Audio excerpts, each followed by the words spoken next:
Evil Corpse Episode 1, Activision Blizzard.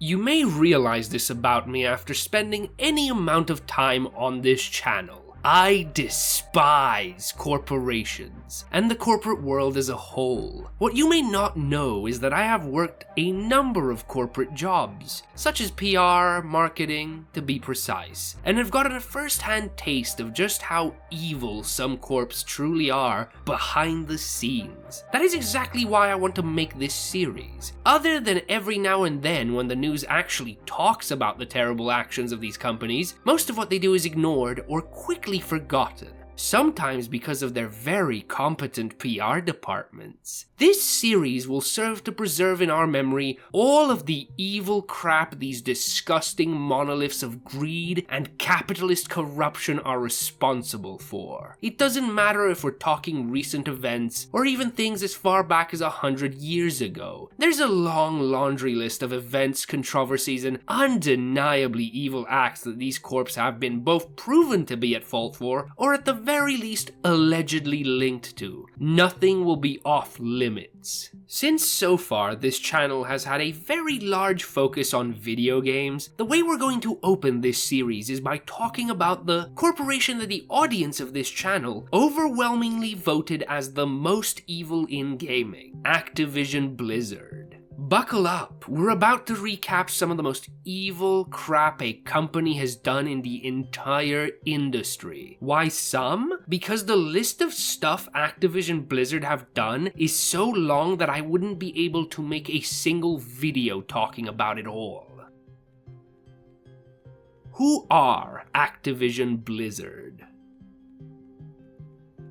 Before we delve into the controversies, let's provide some context. Activision Blizzard is one of the largest video game publishers globally, consisting of the operating units of Activision, Blizzard Entertainment, and the less spoken about but just as massive King, the Candy Crush company. Known for some of the most popular franchises in the industry, such as Call of Duty, World of Warcraft, Overwatch, Diablo, StarCraft, I'd find it impressive if you've somehow managed to not partake of one of their products at some point, or at the very least heard about their numerous IPs throughout the years. Before their merger, both Activision, founded in October 1979, and Blizzard, founded in February 1991, were already massive and well-known / respected entities in the video game industry. Their merger happened as a result of devil incarnate Bobby Kotick, the at the time of writing still CEO of Activision Blizzard, who reached out to Vivendi Games in 2006, who at the time owned Blizzard, to see if Activision could acquire World of Warcraft. Vivendi president at the time, John Bernard Levi, instead offered to merge Vivendi with Activision, an offer Kotick was more than happy to put forward to the board of Activision. On July 8th of 2008, the merger was agreed, and the following day the deal went through. And just like that, one of the largest corporate entities of all time, especially in this industry, was formed.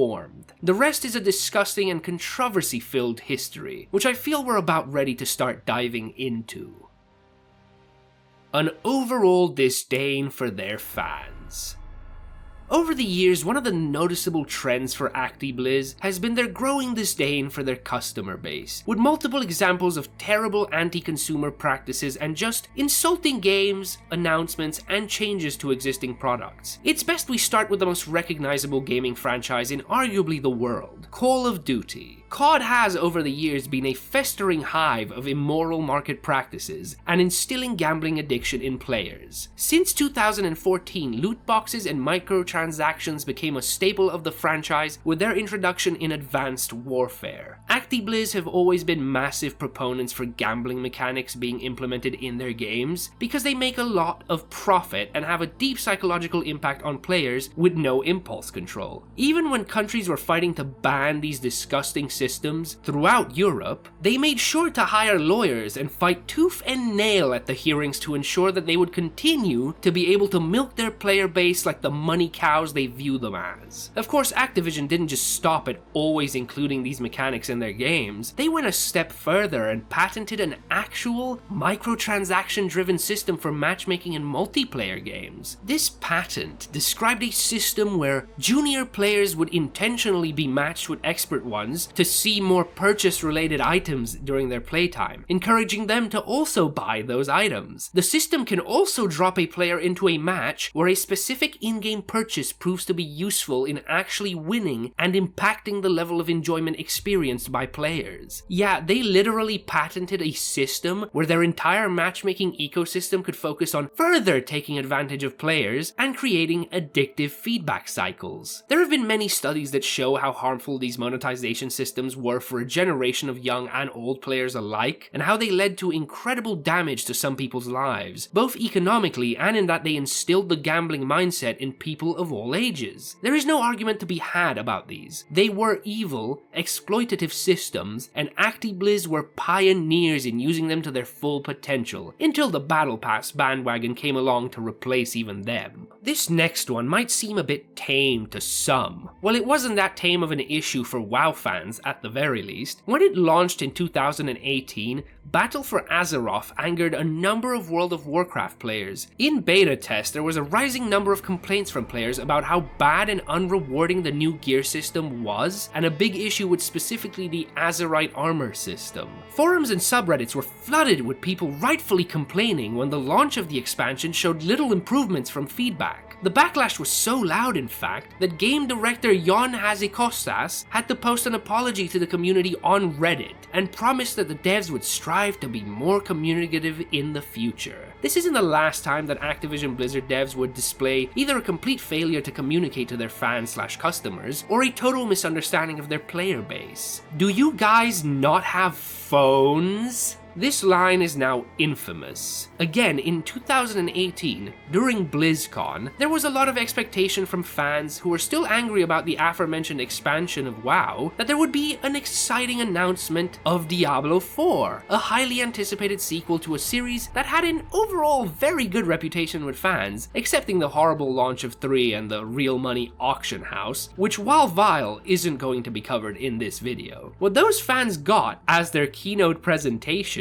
remember by the way, BlizzCon tickets cost a good amount of money to even attend, was one of the most disappointing announcements ever recorded for our pleasure. Diablo Immortal, a mobile game infested with microtransactions. The audience reaction was immediately one of boos, disdain, and disbelief, with one legendary attendee even asking in the Q&A section, "Hey, just was wondering, is this an out-of-season April Fool's joke?"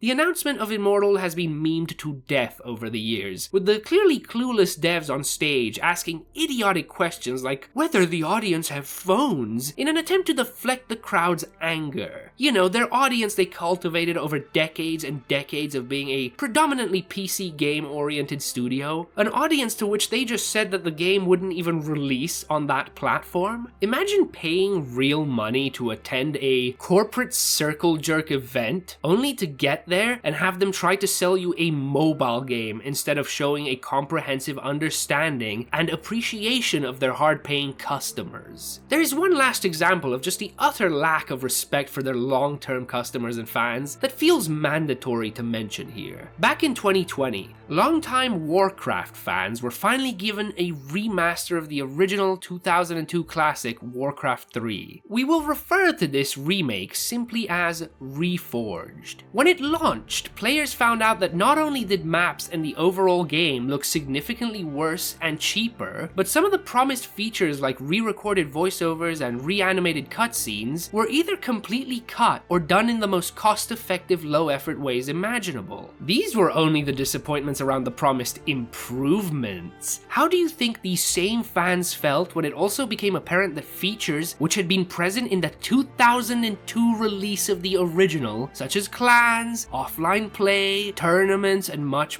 more, were also missing from this new and supposedly improved release? Yeah, they weren't happy. To make matters worse, ActiBliz did the most anti-consumer thing they could possibly have done. When this remaster released, they'd made sure to remove the original completely from their store. However, this didn't just stop new people from buying it anymore. No, even those who had purchased the original Warcraft 3 now had their version upgraded to this newer, inferior, reforged release without any choice on their part. I have an entire series on this channel about how important game preservation is, where I look at and play abandonware games. I cannot think of many things that make me angrier than when I see a corporation literally erase gaming history in order to push their new and vastly inferior product down consumers' throats. Or when I see a company blatantly rub it in their customers' face how little they truly own the things that they buy, with a greedy corporation able to just take it back from you whenever they please.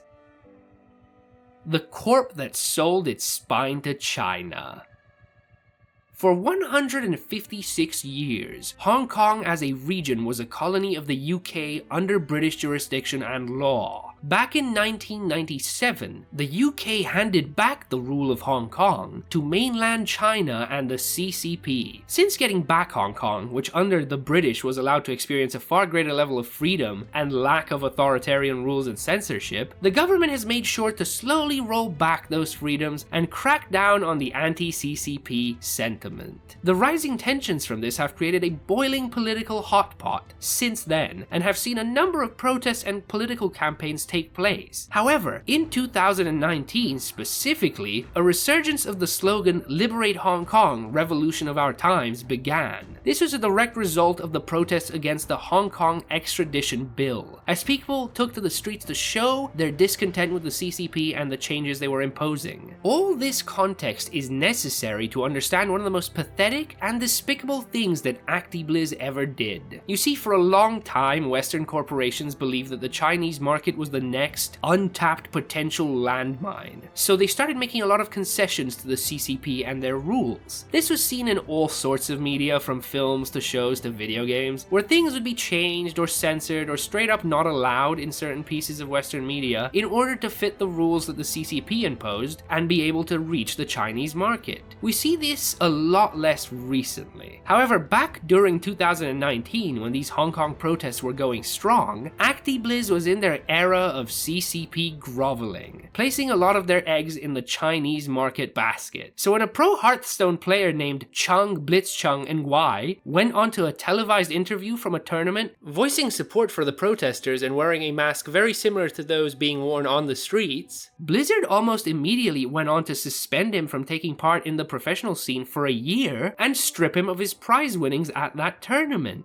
The decision drew some of the most widespread condemnation a corporation has ever experienced for kowtowing to China, with it becoming an international news story. Employees of ActiBliz staged a walkout in order to show their own discontent with this decision, clearly made by the spineless higher-ups and nobody else. Fans organized massive boycotts across multiple of their online games, and some even permanently deleted their accounts in protest. A number of big Hearthstone casters resigned, and multiple big-name sponsors pulled their support from all future events. However, most unexpectedly, even the US political space felt that this was a pathetic move on the part of these spineless corporate cowards. A number of well-known politicians penned a bipartisan letter of condemnation. You know you're a special brand of slimy evil when you manage to get the Republicans and Democrats in America to agree on anything, much less that you're irredeemable scumbags with no balls. Sometimes even fans and consumers manage to surprise with their ability to raise a ruckus in the face of an outright evil corpo decision. The outrage actually went on for quite some time, with a lot of it spilling over into BlizzCon 2019, where before the convention center even opened its doors, hundreds gathered outside to protest. This led to Blizzard president J. Allen Brack going on stage and apologizing. The kind of worthless apology you've come to expect from corporate stooges. Vague marketing talk about how they'll do better in the future and how they're sorry they failed the fans. I say let us never forget that these craven, gutless amoebas would sell out the idea of freedom of speech or freedom of thought to the highest bidder, especially when the highest bidder has a big enough market to give them in exchange.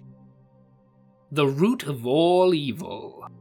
Now, all corporations are inherently evil. Why? Because they exist for one purpose and one purpose only: to make more money. Profits have to go up exponentially over time in order to keep parasitic shareholders happy. Making the same profits this year as the last, that's seen as a failure. Of course, anyone with the most basic grasp of reality, and the fact we exist in a world where everything in existence is finite, would tell you this is a frankly insane way to run any sort of organization. Well, nobody told that to Activision Blizzard. All the way back in 2018, they set financial records, having had some of the highest returns in the company's history, bringing in an unbelievable $7.5 billion in revenue, 6% more than the previous year. You know how this works, don't you? It's never enough. All the money in the world wouldn't be enough for these cocksuckers. So wouldn't you know it, in February 2019, Kotick announced that the company would lay off 800 employees. Those very same employees to whom the company owes its revenue, those same employees that have put up with it working in an environment that is allegedly rife with life-destroying crunch. All of them found themselves out of a job, because no matter how much money the parasites can make, they'll always want more. They'll find a way to cut out expenses further, which always ends with the workers at the bottom suffering the most. This from the same corporation that in 2021 approved a $155 million bonus pay package for that reptile-wearing human skin Bobby Kotick. Do you understand how much money that is? That would probably have paid the average salary of all the employees ActiBliz laid off in 2019 for years and years to come. But that's just how it goes, isn't it? The people at the top, they'll suck dry the very earth of all its lifeblood if they can just make their own pockets that much fatter. A hive of filth and villainy. We've reached what I would argue is the pinnacle of Activision Blizzard's evil. July 20th, 2021, the state of California files a lawsuit against ActiBliz, which accuses the company of promoting a frat boy culture that led to women, who made up 20% of all employees, experience constant sexual harassment, unequal pay, and retaliation whenever they attempted to do anything about it. One of the examples of what this harassment looked like, hope you're ready to feel icky, were cube crawls, where male employees, while drunk, would crawl through cubicles and participate in inappropriate behavior toward female employees. But even more gut-wrenchingly disgusting, the lawsuit alleges that one of said female employees, Carrie Moynihan, committed suicide while on a company trip with a male supervisor. Oh, you thought I wasn't gonna name and shame the supervisor in question? A Greg Restituito. She was allegedly a victim of intense sexual harassment and had her nude pictures circulated during a company holiday party by the pathetic globules of shit that are the male higher-ups of Activision Blizzard. I cannot quite put into words how much just the first time I read these details pissed me off. Frankly, if you have even the slightest bit of human decency left in you, you'll feel the exact same way I did. Wouldn't you know it, the rats began to abandon the ship in the light of this calamity to their status quo. Then President of Blizzard J. Allen Brack, you know, the prick who apologized for writing the CCP's red cock, yeah, he quit in light of these allegations. Of course, he claims he had no clue anything like that was happening under his watch. Well, he was mentioned by name in the lawsuit as having had prior knowledge and not doing anything about it. Once a spineless rat, always a spineless rat. Am I right? A bunch of other senior rats were fired or left. I want to make sure I name them all here since I think scum should be shamed, or worse. Alex Afrasiabi, who was such a disgusting little sex creep that supervisors had to allegedly pull him off women multiple times.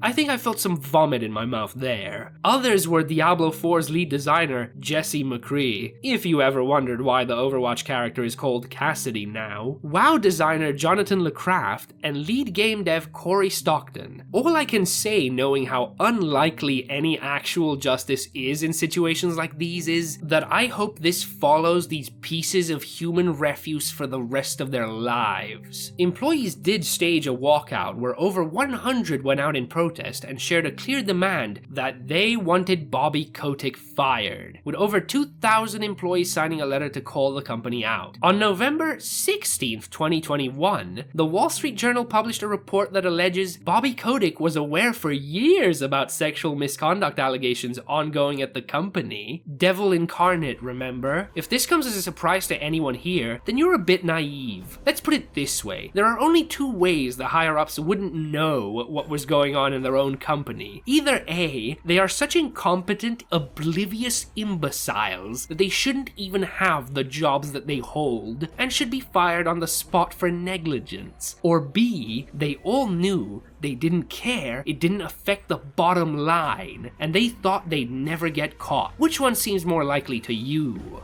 But wait! There's more! Yeah, Bobby also apparently protected the perpetrators and refused to report this to the board of directors, which led to a whole nother lawsuit filed by investors angry over Kotick misleading them. Then there's the info the WSJ released that he once sent a voicemail to one of his female assistants threatening to kill her. This cockroach in human tapestry is at the time of writing this script still CEO of Activision Blizzard. If that doesn't make your blood boil, then I don't know what in this world could. To make matters even worse, apparently the worst offenders at the company frequented a hotel room known as the Cosby Suite, which was what Alex Afrasiabe's room was known as because of just how much of a notorious sexual harasser he supposedly was. Look at this photograph. That is all. In the face of all this despicable horror that publicly flooded out, the employees finally took matters into their own hands and began organizing an effort to unionize, in order to have some sort of bargaining power against the literal monsters who run this hellish corporation. What do you think good old ActiBliz did in the face of this? Well, of course, they hired Wilmer Hale, a law firm famous for union busting and having helped Amazon, as well as other massive companies, ruin unionization efforts. Have you ever seen a company so blatant in their heavy-handed and likely illegal intimidation tactics and just barefaced awfulness? The Department of Fair Employment and Housing claimed that Activision Blizzard did everything it could to derail investigations. For example, forcing employees to wade through ActiBlizz's own bureaucratic red tape before they could contact the agencies to make complaints, and even shredding documents related to investigations and complaints. These motherfuckers were allegedly shredding evidence. This is legitimately Scorsese film levels of fucked.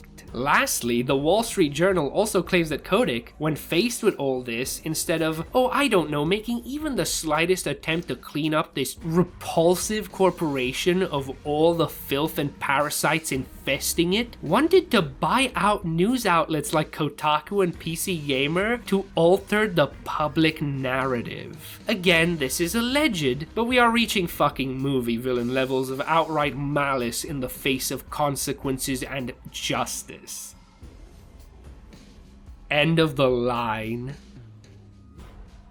This all brings us to today. At the time of writing, Microsoft has purchased Activision Blizzard, and the deal has gone through with the FTC failing to block the acquisition in court. What does that mean? Well, I can't rightfully say just yet. Bobby Kotick, that disgusting fat lump of pure vice and depravity, is still working as CEO, so I guess that should tell us just how little things will change. Once an evil corporation, always an evil corporation. Again, I wasn't even able to put into this script everything that Activision Blizzard and both Activision and Blizzard before the merger have done that make them just vile organizations. There simply isn't enough time for me to fit that much unfortunate info in a single video. However, if after going through all this, you aren't yet convinced that this corp is pure evil, then I wish I could stare at the sun until my eyes burn out, just like you have somehow managed. This will be the first of many videos to come. You see, one thing about evil corporations is that there's so many I can't even begin to count them all. We are going to have a grand old time making sure that there is a growing archive of videos detailing exactly what they've done, making sure to name and shame and memorialize them for as long as possible. It won't always be such a large list. There's some specific events worth dedicating an entire video to. ActiBliz was just so vile over such a large period of time that I thought we'd do something a bit more comprehensive as a first go around. I know, I constantly come up with new series on this channel, but that's a good thing. It means I'm never gonna run out of ideas. So long as you guys keep watching, I'll keep making whatever the hell strikes my fancy. Maybe in the process we can spread a little bit of awareness among ourselves about just how bad things really are out there. See ya when I see ya.